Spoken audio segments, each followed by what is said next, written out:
Hello friends, मैं अभिषेक मिश्रा और Mishra classes Rewa में आपका स्वागत करता हूं। जैसा कि आप लोगों को मैंने अपना पिछला कई वीडियो आपके सामने प्रोवाइड करवा दिया और उसमें कई दोस्त मेरे कमेंट भी किए कि ये मैं जो रफ में पढ़ा रहा हूं तो इसका एक माध्यम बोर्ड होना चाहिए, क्योंकि बोर्ड में उनका कहना है कि बढ़िया समझ में आता है ना।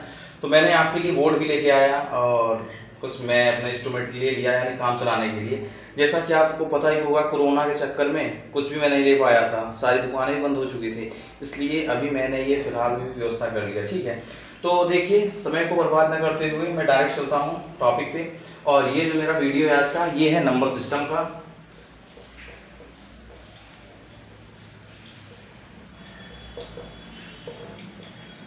नंबर सिस्टम और नंबर सिस्टम में ये मैं सबसे पहले आपको आज पढ़ाऊंगा स्टार्टिंग से पार्ट 1 की अगर बात करूं।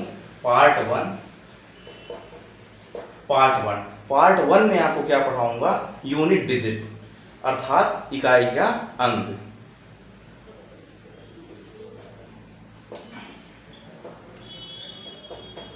यूनिट डिजिट, इकाई अंक। तो इकाई अंक में कैसे कैसे क्वेश्चन बनते हैं एसएससी एग्जाम में, एसएससी मध्य प्रदेश व्यापम में या यूपी पुलिस में, टेट में क्वेश्चन बनते हैं। कैसे क्वेश्चन बनेंगे? डायरेक्ट देखिए, क्वेश्चन का कुछ टाइप यूं होता है, ऐसे दे देगा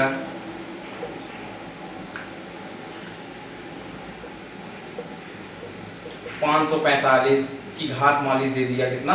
ये दे दिया 45, और इसमें पूछ लिया जाएगा आपसे इसका यूनिट डिजिट क्या होगा। और इसके अलावा कैसे क्वेश्चन बनेंगे? यहाँ दे दिया 456 और इसकी पावर में दे दिया आपकी ये 48 दे दिया है ना, इनटू कर दिया, इनटू में कुछ दे दिया 345, ये दे दिया आपका 45। ऐसे क्वेश्चन आ जाएंगे, है ना। और इसका पूछ दिया जाएगा यूनिट डिजिट क्या होगा। तो ऐसे क्वेश्चन में क्या होता है कि यूनिट डिजिट निकालने के लिए आप पहले इसका गुणा करें, फिर इसका गुणा करें, और फिर इसमें तो एक क्वेश्चन में तो आपका सारा टाइम चला जाएगा, है ना। इसी से बचने के लिए जो मेरा नया तरीका है, कोई फार्मूला नहीं है, बिना किसी फार्मूले पे मैं आपको ये वीडियो दिखाऊंगा और आप लोग अच्छे से वीडियो लास्ट तक आप बने रहिए, ठीक है। तो देखिए, सबसे पहले इसमें आप एक नोट डालिएगा। नोट में क्या है, अपनी एक नोट आप स्पेशल बनाते जाइएगा किसी रफ में, है ना।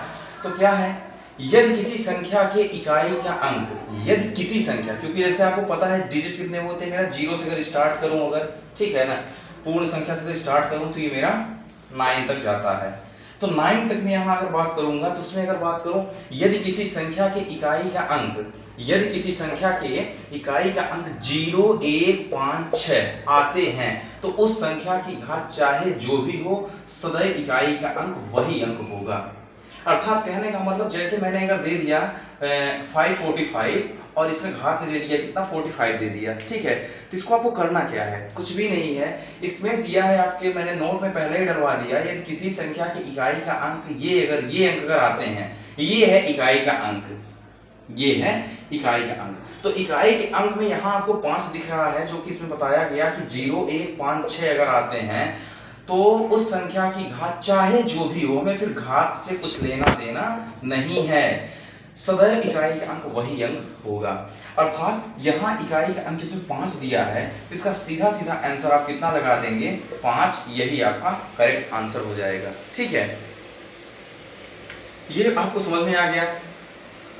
सेकंड नोट में देखिए, सेकंड में आप डालेंगे क्या है, यदि इन 4 अंकों को छोड़ के, यदि इन 4 अंकों को छोड़ के बाकी जो मेरे अंक जो बच गए हैं, इसमें से 2, 3, 4, 7, 8, 9, इनमें से अगर आते हैं तो हम संख्या की घात को 4 से डिवाइड करते हैं, 4 से भाग देते हैं, ठीक है ना। अर्थात कहने का मतलब ये कि इनको छोड़ के अगर कोई भी अंक आता है, इकाई के अंक में अगर यहाँ आ जाते हैं इनको छोड़ के, तो हम संख्या की घात में, ये जो संख्या की घात होती है ना, तो दोस्तों संख्या की घात में 4 से इसको डिवाइड करते हैं, और 4 से डिवाइड करते हैं तो उसमें कुछ टर्म्स कंडीशंस होते हैं कि उसमें शेष बचता है, और शेष को लेके हम चलते हैं। तो देखिए, वो थोड़ा सा कॉन्सेप्ट अगर आप समझेंगे, बिल्कुल छोटा सा कॉन्सेप्ट है, ये देखिए।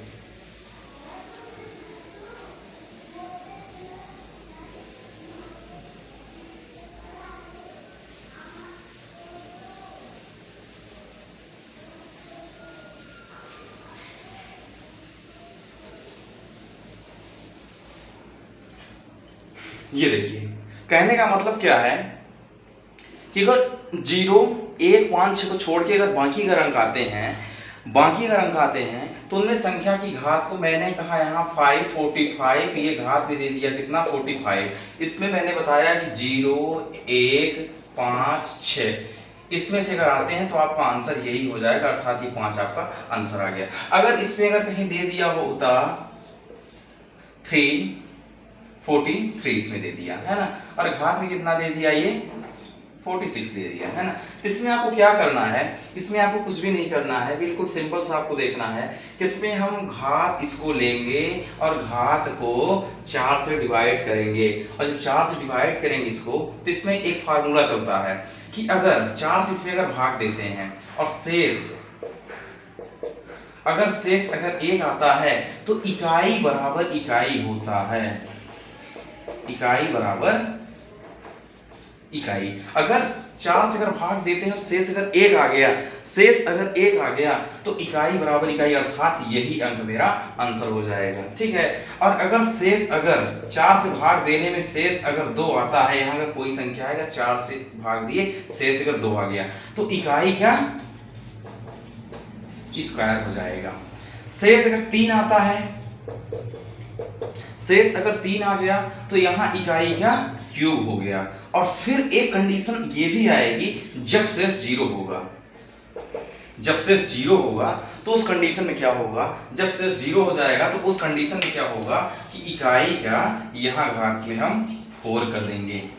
ठीक है, और जब 4 कर देंगे तो कहने का मतलब क्या है, अब जैसे मैंने अगर इस क्वेश्चन को लिया, देखिए मैं 1-2 क्वेश्चन आपके सामने करवाता हूँ, कॉन्सेप्ट आपको सब समझ में आ गया है यूनिट डिजिट निकालने के लिए। तो आपको बस यही करना पड़ेगा कि यहाँ कितना दिया 46, अगर 46 की अगर बात करूँगा ऐसे अगर आप भाग देते हैं 4 से अगर भाग दिए, 1 आया ये 4 आया ये कट गया, आपका 6 लिए 4 एकम 4 हुआ, यहाँ 2 मेरा शेष आ गया। और जब 2 शेष आ गया तो मेरा कौन सा कंडीशन इसे फॉलो कर रहा है, ये देखिए शेष जिस कंडीशन में 2 आएगा तो इकाई के अंक में इकाई का स्क्वायर कर लेंगे, अर्थात 3 का स्क्वायर जब करेंगे तो 3 इकाई 9 आ गया, और यही मेरा 9 इकाई का अंक आएगा। तो इसको बिल्कुल टोटल गुणा करने से अच्छा है अगर आप ये अगर मेथड अगर आप लगाते हैं तो इसमें 9 जो मेरा है तो यही इकाई का अंक आएगा। अगर मैं दे देता यहाँ 47 तो मेरा 3 आ जाता, मेरा 3 आता, शेष मेरा 3 आता, और जब शेष 3 आता तो इकाई का क्यूब कर देते हैं। तो 3 का क्यूब जब करेंगे यहाँ 3 त्रिकाय 9 त्रिक 27, तो 27 जब आ गया तो मैं इकाई के अंक में 7 लेना है, अर्थात 7 मेरा आ जाता, आंसर आ जाता। ठीक है, तो ये बात आपको समझ में आ गई।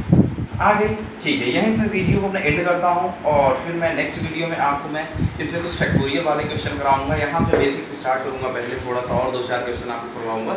इसके बाद एक इसमें आता है फैक्टोरियल। फैक्टोरियल का साइन आपका ये होता है, आप लोग पढ़े होंगे पहले या ना भी पढ़े होंगे, तो आपको मैं एक अच्छा कॉन्सेप्ट इसमें बताऊंगा फैक्टोरियल, कि फैक्टोरियल में कैसे इकाई अंक निकालते हैं, उसमें भी कई कंडीशंस हो जाते हैं। ठीक है ना, तो ठीक है, तब तक के लिए बाय, टेक केयर, आप लोग बढ़िया पढ़िए, एंजॉय कीजिए, और नेक्स्ट वीडियो फिर आपसे मिलता हूँ। ठीक है, थैंक यू।